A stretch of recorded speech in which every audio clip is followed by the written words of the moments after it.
The Cursed Royal Wedding.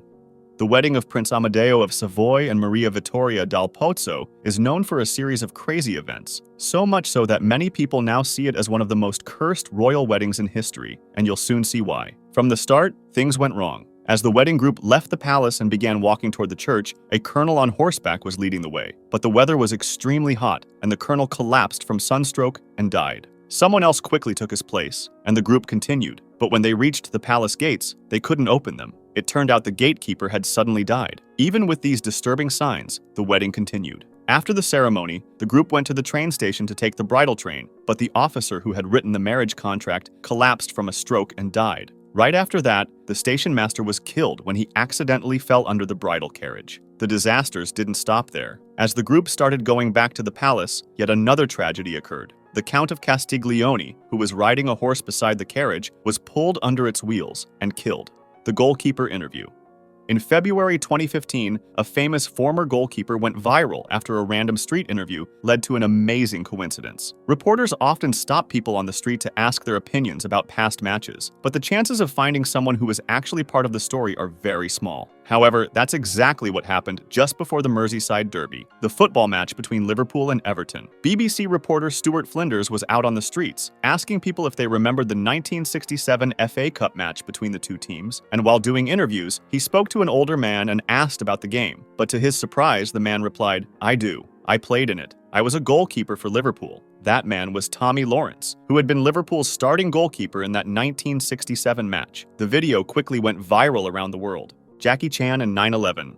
In the film called Nosebleed, Jackie Chan was going to play a window cleaner who worked at the World Trade Center. While doing his job, his character would discover a terrorist plot, either to destroy the Statue of Liberty or, in some versions of the story, the Twin Towers themselves. Filming for Nosebleed was set to start on September 11, 2001, at the real World Trade Center. But in a crazy turn of events, production was delayed because the script wasn't finished. The crew left the location, and later that morning, the terrorist attacks on the Twin Towers took place. Jackie Chan later said he realized how close he had come to being in the middle of the tragedy. He believed that if the script had been ready, he might have died that day. The two William Wests.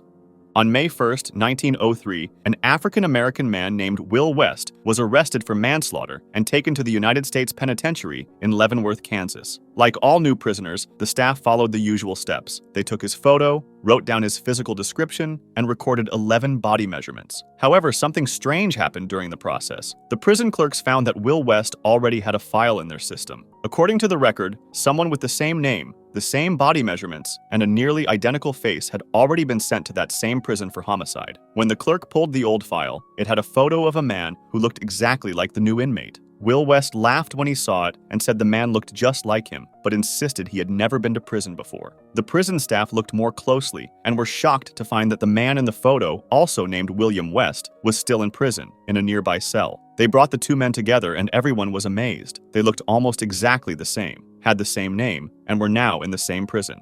King Louis XVI and the number 21.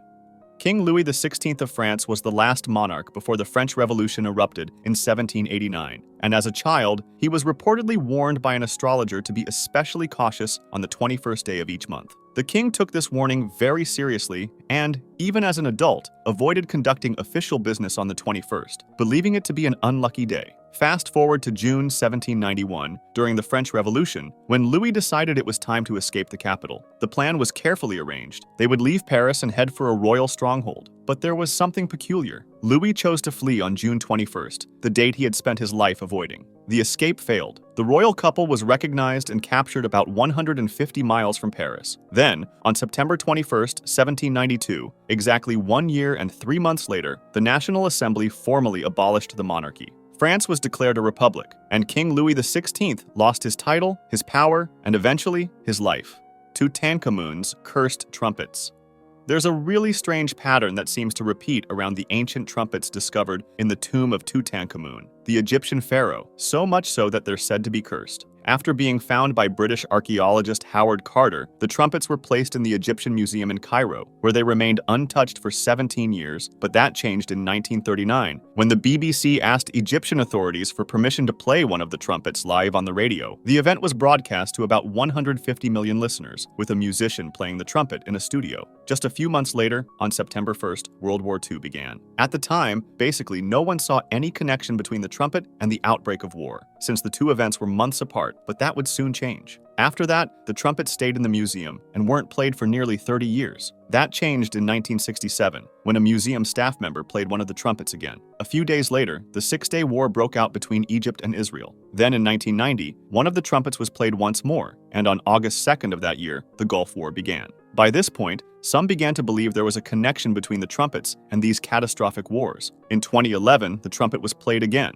and just days later on January 25th, the Egyptian Revolution started. There's no scientific evidence linking the sound of the trumpets to the start of these wars, of course, but the repeated timing has led many to believe in a connection. Today, both instruments are stored at the Egyptian Museum in Cairo and are not expected to be played again. Steve Jobs' biological father. After his adoptive mother passed away in 1986, Steve Jobs began searching for his biological family. He eventually found his sister and mother, but he didn't know that he had already crossed paths with his father years earlier. Steve used to frequently visit a Syrian restaurant owned by Abdel Fattah Jandali, who, by coincidence, turned out to be his father. Neither of them knew they were related at the time, until 2006, when Jandali discovered the truth. He chose not to contact Jobs, fearing he might be seen as someone looking for money, so despite this unexpected connection, the two never got to know each other. The Presidential Bloodline. Almost all US presidents share one strange thing in common. In 2012, a 12-year-old girl from California began researching her family's French ancestry, but got curious and decided to study the bloodlines of American presidents instead. Her grandfather, who had years of experience in genealogy, helped her with the research. They started with George Washington and traced both male and female lines of ancestry, and what they found was surprising. Washington was related to King John of England, the same king who signed the Magna Carta, the famous document that limited the king's powers. This connection had never been made before because most genealogists only followed male bloodlines and had only connected 22 presidents to their roots. But this girl discovered that every US president, except for one, Martin Van Buren, the 8th president, was related to King John. Van Buren's family was traced back to the Netherlands instead. Napoleon's coronation balloon.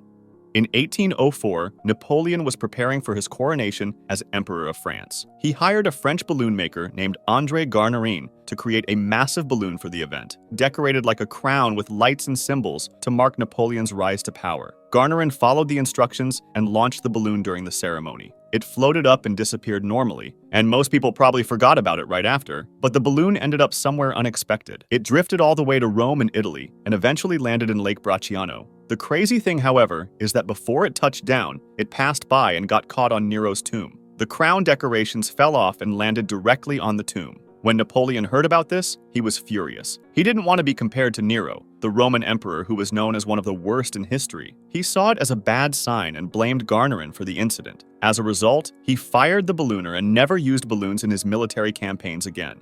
The Unsinkable Stoker.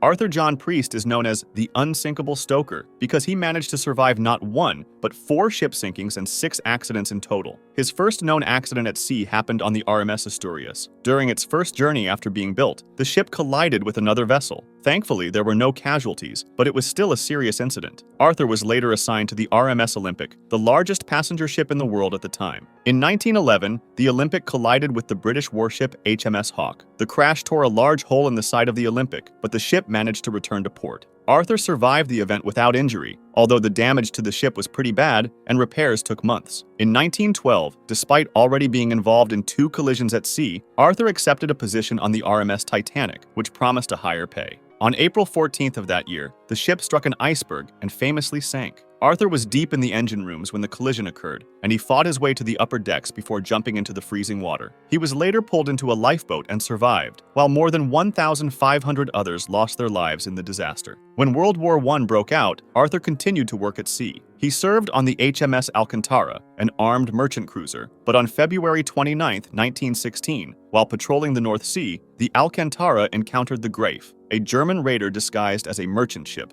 Once the Alcantara got close, the Grafe revealed its hidden guns and opened fire. A battle followed, resulting in the destruction of both ships, but Arthur once again survived after abandoning ship and being rescued from the cold waters. Later that same year, he joined the crew of the HMHS Britannic, a hospital ship and sister to the Titanic. On November 21, 1916, just months after his previous accident with the Alcantara, the ship struck a German sea mine. The explosion was powerful, and the ship sank in less than an hour. Arthur managed to survive yet again, although 30 people lost their lives in that sinking. In 1917, Arthur began working on the SS Donegal, another hospital ship that carried wounded soldiers across the English Channel, and on April 17th, the ship was torpedoed by a German U-boat. It sank quickly, and 40 people died, but Arthur escaped one more time. After that one, Arthur retired from maritime work.